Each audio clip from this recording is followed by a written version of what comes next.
5. It took about an hour, but I filled in their map as best I could.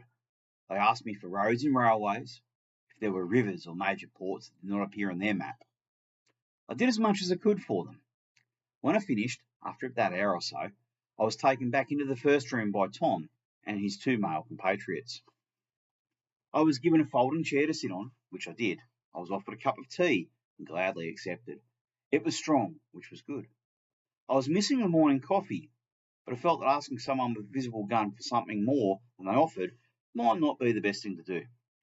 I'd never seen a gun in real life before yesterday, when stopped by the bald man in the overcoat. Tom, I said, I don't know the names of your 2 buddies. I'm David, as you know now. I stood and offered my hand to the man. Tom shook it and nodded. I'm Tom. I used to be a public servant until... He stopped. He pointed to the ginger. This is Snowy. He's Christine's grandson. And this, he pointed to the other man, as he brought me my cuppa, this is Ron. He doesn't speak.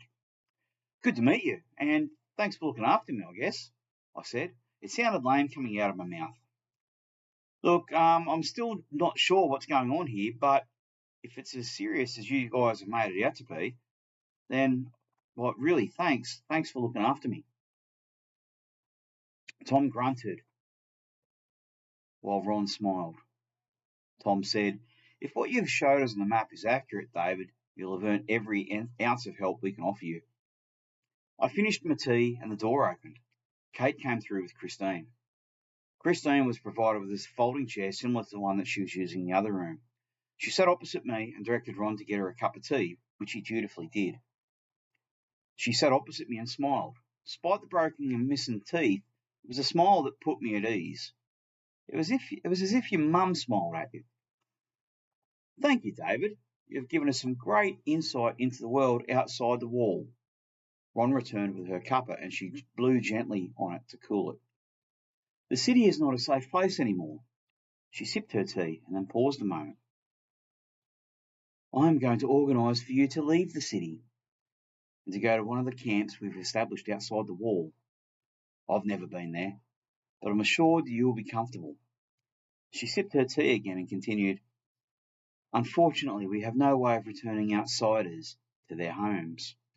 That means you are, well, stuck here with us.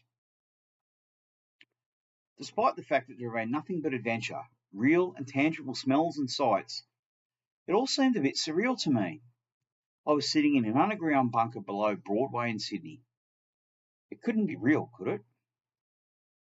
What do you mean stuck here? I have a wife and kids. I have a job. They will all miss me. I said this defiantly. Well, the kids and job will miss me at any rate. I stood trying to keep the fear and anger in check. I think I succeeded. We do not know of anyone who has returned, outsider, Kate said. Your wife and children must go on without you. One day you may return to them, hopefully. I guess it can't be ruled out. She turned and looked at Tom and Snowy. Both men were trying to hide a smile. I looked back at Kate and saw that she was making fun of me. Look, I said. I was getting angry now. Kind of angry like the time traveller in the 60s movie when he challenged the young, carefree Eloy about being so passive. I felt like Rod Taylor. Look, I didn't ask for this. I just wanted to have a beer and get a feed and call the wife and have a good night's sleep. I just want my wife and kids.